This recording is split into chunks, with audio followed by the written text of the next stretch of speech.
Esto ocurrió en nuestra antigua casa, la que construyeron mis bisabuelos. La casa era tan cómoda y cálida que podía sentir el amor y tiempo que se puso en su construcción.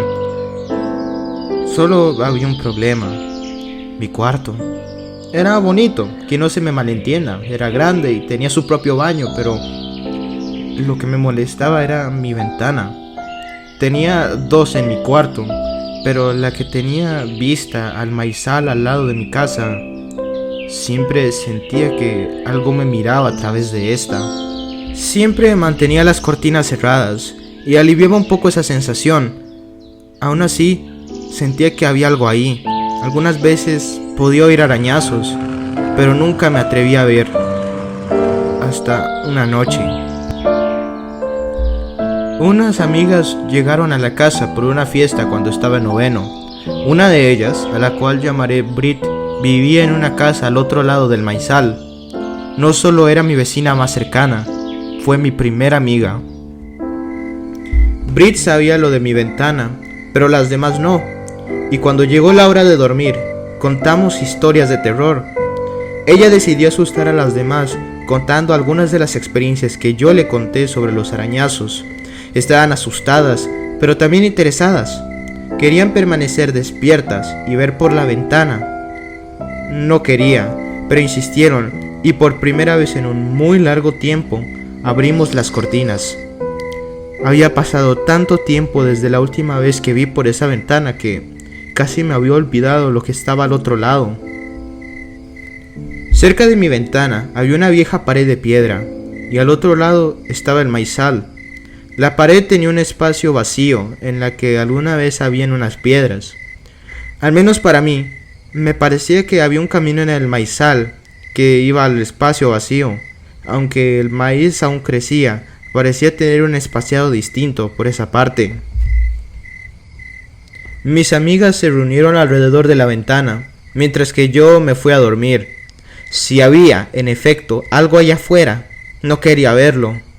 Estuvieron ahí por lo menos una hora, sin que nada apareciera, y para entretenerse comenzaron a contar su propia versión de lo que fuera que estuviera allá afuera.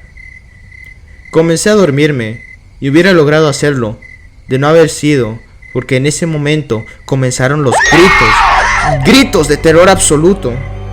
Antes de que pudiera entender qué era lo que pasaba, mi papá entró al cuarto y exigió una explicación.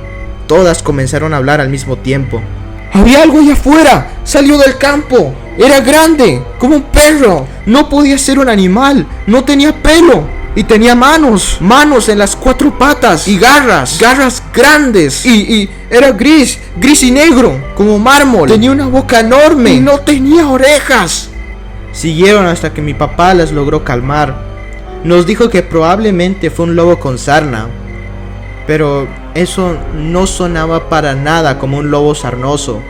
Pero tampoco quería creer que fuera lo que describieron, por lo que concordé con mi papá.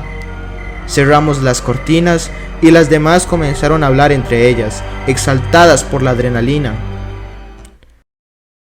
La mañana llegó y mis amigas se fueron a sus casas. Me alegré, pues Brit no paraba de hablar sobre lo que vieron. Le dije que se callara y terminó en una pequeña discusión.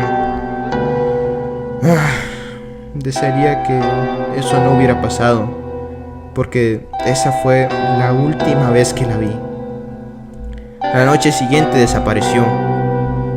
En el fondo sabía que tenía algo que ver con lo que vio, pero nunca quise darle muchas vueltas a ese asunto.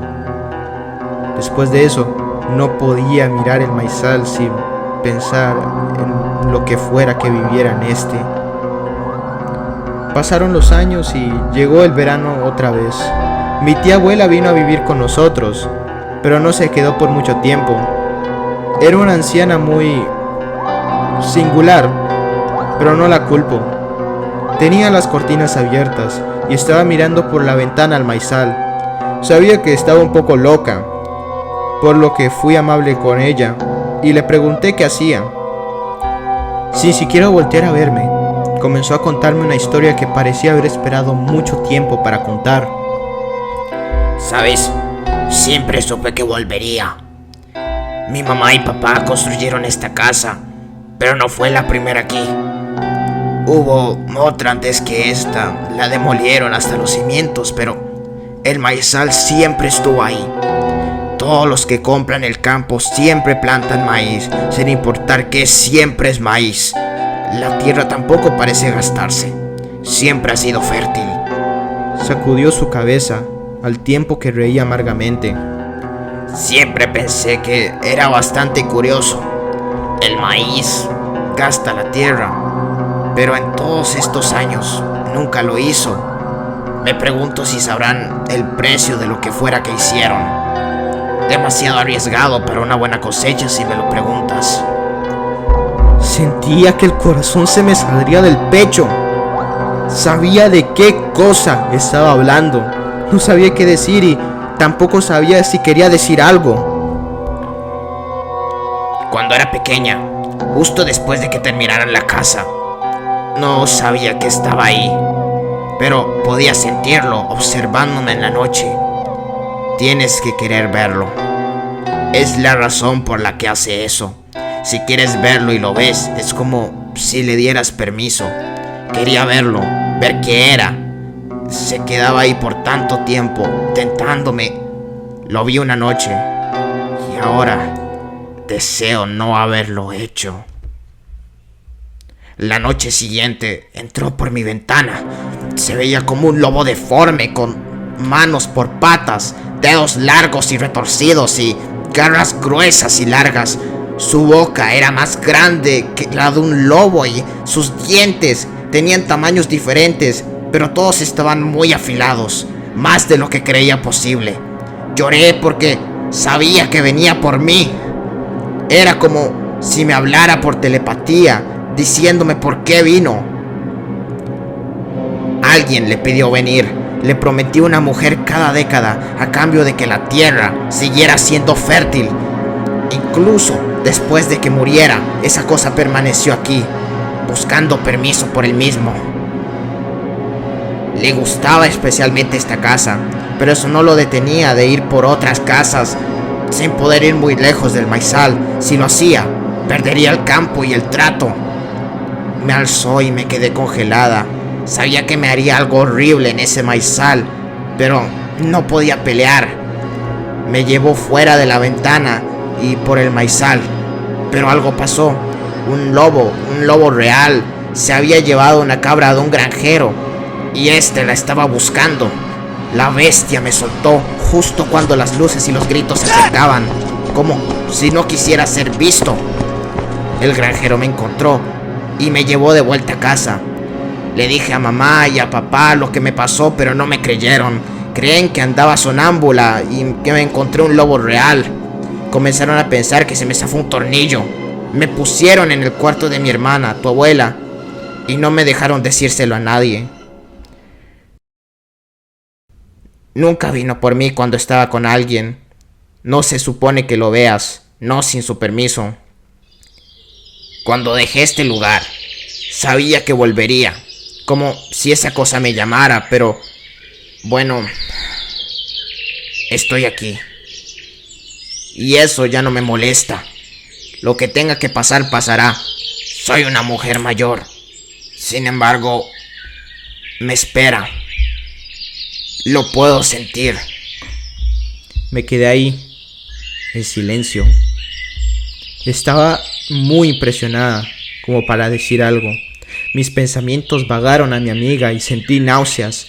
Nunca encontraron su cuerpo, pero tenía horribles imágenes mentales de lo que pudo haberle ocurrido. Nunca volví a dirigirle la palabra a mi tía abuela después de eso. Tampoco es que ella hablara mucho. Apenas una semana después, desapareció de su cuarto. Pero a diferencia de Brit, sí encontraron su cuerpo. Estaba en el centro del maizal, en un pequeño círculo donde no crecía maíz. Estaba desnuda y abierta de canal. Cuando comenzaron a limpiar, cavaron y encontraron restos. Mi amiga Brit. Siguieron cavando y cada poco encontraban cadáveres de mujeres. Si no estoy mal, siguieron cavando por 9 metros hasta detenerse. Salieron teorías, pero ninguna se acercó a la verdad. Para mí, esa criatura lo tenía todo planeado. Y si eso fuera cierto, entonces Brit debería haber sido la última. Pero no. Fue mi tía abuela, como si esa cosa lo hubiera esperado de verdad. Todavía no puedo ver ese campo, especialmente cuando tiene una cosecha particularmente exitosa. Y nunca veo a través de una ventana cuando siento que algo me observa ahí, pidiéndome que lo vea.